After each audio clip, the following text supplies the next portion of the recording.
नमस्कार दोस्तों, स्वागत है आपका हमारे ओनली शिक्षा के यूट्यूब चैनल में। डेट है आज की 31 अक्टूबर 2020 और ये है हमारे प्लेन बूस्टर का सेशन। सो देखते हैं कि आज हमको यहाँ पे क्या क्या डिस्कस करना है। यहाँ पे जो फर्स्ट है उसका नाम है 2 न्यू रामसार साइट्स। कवरताल वेटलैंड जो बिहार में है और असन कंजर्वेशन रिजर्व जो उत्तराखंड में है, जिन्हें अभी अभी रिकॉग्नाइज किया गया रामसार साइट्स में, जो काफ़ी इंपॉर्टेंट वेटलैंड है इंटरनेशनल में। अब आज भारत के पास टोटल 39 रामसार साइट्स हैं, जो भारत में 2 साइट्स साउथ एशिया में सबसे ज़्यादा हाईएस्ट हैं। रामसार साइट्स, रामसार यह एक कन्वेंशन एग्रीमेंट है वेटलैंड के लिए। यह एक इंटर गवर्नमेंटल ट्रीटी है जिसे अडॉप्ट 1971 में किया गया था रामसार में, ईरान की सिटी में, जो कैस्पियन सी के साउदर्न में है। इसे भारत में अप्लाई 1 फ़रवरी को 1982 में किया गया था। जो वेटलैंड ज़्यादा इम्पोर्टेंट है, जिन्हें इंटरनेशनल लेवल पर उन्हें रामसार साइट्स में रखा जाता है। इस कन्वेंशन ट्रीटी का मिशन होता है कि जिससे कंजर्व किया जाए वेटलैंड्स को, उन्हें अच्छे से यूज़ में लाया जाए, उनके रिसोर्सेज को लोकल, नेशनल और इंटरनेशनल एक्शन से, जिससे वर्ल्ड में सस्टेनेबल गोल को अचीव किया जा सके।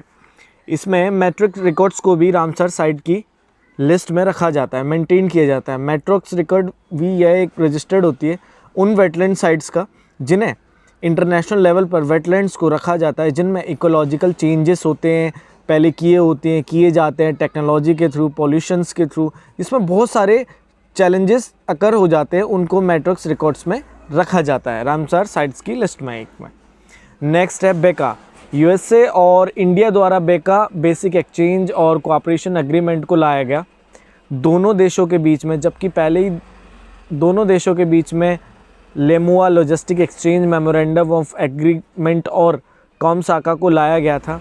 इस बेका के द्वारा दोनों देशों की मिलिट्री के बीच में कोऑपरेशन को स्थापित किया जाएगा, स्ट्रेंथन दी जाएगी। जिसमें बेका एग्रीमेंट से इंडिया द्वारा अमेरिकन जियोस्पैटिकल इंटेलिजेंस सैटेलाइट्स का इस्तेमाल किया जा सकेगा, उनके ऑटोमेटिक वेपन्स मिसाइल को यूज़ किया जा सकेगा, दोनों देशों के बीच में मैप और सैटेलाइट इमेजेस से इंफॉर्मेशन को प्राप्त किया जा सकेगा। इस एग्रीमेंट से इंडिया को काफ़ी हेल्प मिलेगी अपने वेपन प्रोडक्ट को अपडेट करने में, नेविगेट और टारगेट्स में।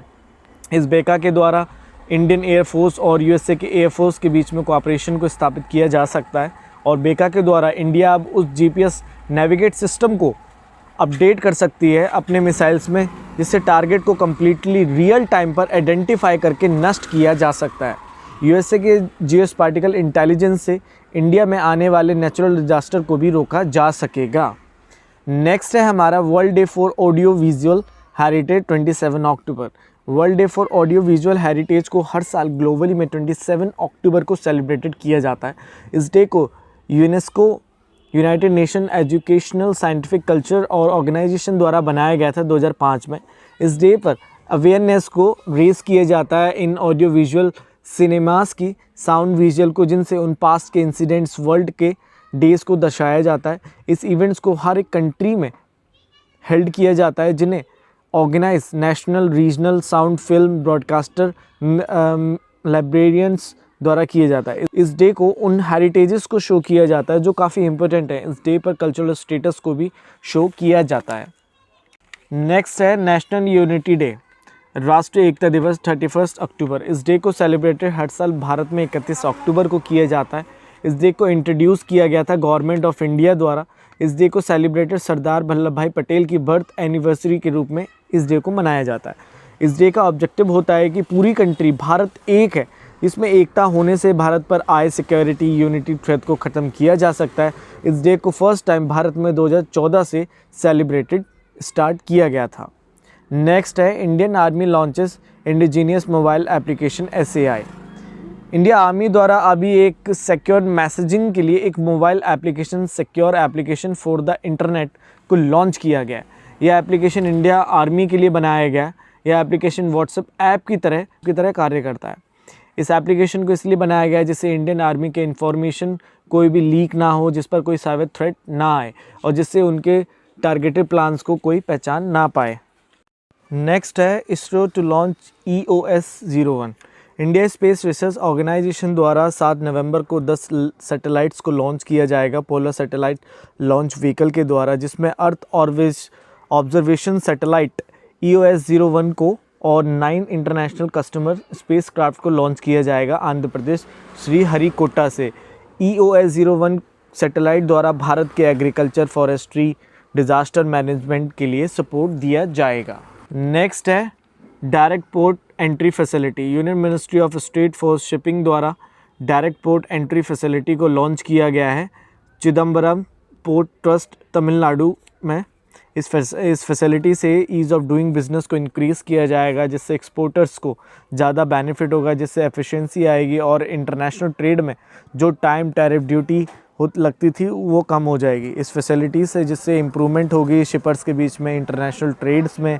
डायरेक्ट पोर्ट एंट्री फैसिलिटी से एक डायरेक्ट मूवमेंट हो पाएगी कंटेनर्स के, गुड्स की फैक्ट्री से, जिसमें कोई भी इंटरमीडिएटेड नहीं होगा, जिससे एक शिपर द्वारा उस मटेरियल को ईजिली एक्सपोर्ट किया जा सकेगा कंटेनर टर्मिनल पर। इस फैसिलिटी के लिए एरिया स्थापित किया गया 18,357 स्क्वायर मीटर का, जिसे डेवलप किया गया सगरमाला के अंडर। नेक्स्ट है G20 anti corruption working group. Recently में सऊदी अरेबिया द्वारा G20 anti corruption working group की फर्स्ट मिनिस्ट्रियल मीटिंग को हेल्ड किया गया। सऊदी अरेबिया कंट्री एक G20 का प्रेसिडेंसी है। G20 anti corruption working group को इसे सेटअप 2010 में जून में किया गया था टोरंटो में, जब G20 का समिट था। इस साल इसके 10 साल पूरे हो चुके हैं। इस वर्किंग ग्रुप को इंटरनेशनल पद पर बनाया गया है G20 कंट्रीज़ के बीच में, जिससे करप्शन को ख़त्म किया जा सके। यह anti corruption working group world bank group, OECD, monetary international monetary fund, financial action task force के साथ मिलकर काम करता है। G20 द्वारा नेशनल और ग्लोबली में करप्शन को ख़त्म किया जाता है इस वर्किंग ग्रुप द्वारा। ये G20 का संगठन एंटी करप्शन एक्शन प्लान के लिए किया गया था, जिससे करप्शन को ख़त्म किया जा सके इंटरनेशनल में और नेशनल में।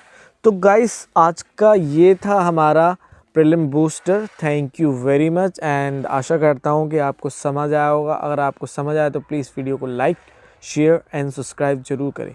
Thank you very much.